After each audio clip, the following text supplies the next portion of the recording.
Meet Stickman. It's 7 a.m. The alarm is screaming, the bed is warm, and life is good. Until he remembers. He promised himself he'd take a cold shower. He stands there, staring at the faucet like it's the final boss of life. A deep breath, a twist of the knob, and splash! Stickman lets out a scream only dogs can hear. Why? Because he's voluntarily decided to suffer, in the name of health. But here's the question. Why do so many people start their day by freezing themselves half to death? Is there real science behind it? Or are we all just participating in an elaborate morning torture ritual? Let's dive in. Preferably not into ice water. When cold water hits your skin, your body goes into shock mode. Your blood vessels constrict, your heart rate spikes, and your brain yells, "We're under attack." It's called the cold shock response, and it triggers a flood of chemicals, especially norepinephrine, the alertness hormone. Within seconds, Stickman's body is wide awake. His breathing quickens, his focus sharpens, and his metabolism kicks into overdrive. It's like nature's espresso, except instead of sipping it, you scream through it. But norepinephrine isn't just for alertness. It also helps regulate mood, focus, and even inflammation.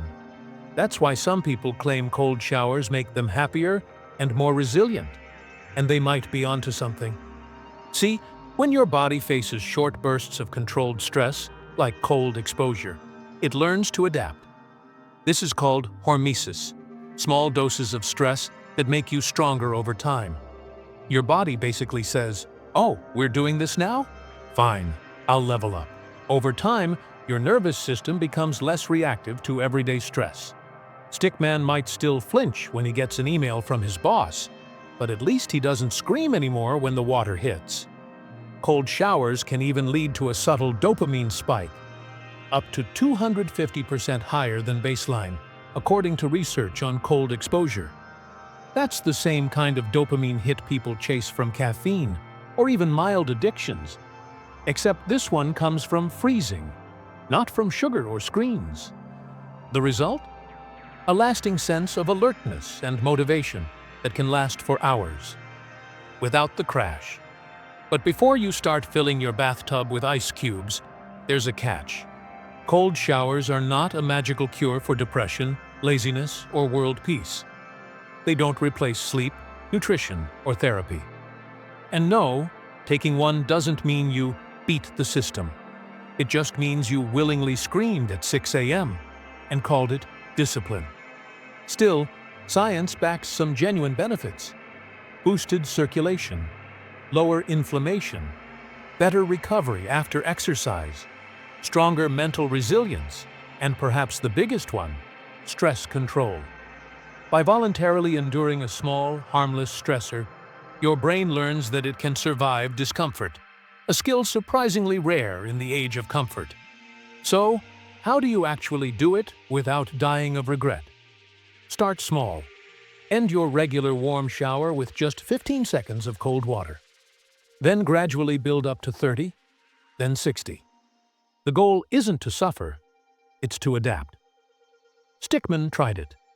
At first, he screamed, questioned life choices, and invented new swear words. But after a week, something changed.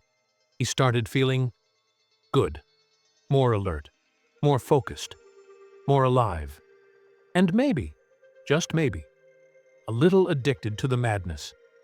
Scientists say the secret isn't the cold water itself. It's the signal it sends. I can handle this. Each time you step under that icy stream, you train your brain to stay calm in chaos. And that, ironically, might be the warmest feeling of all.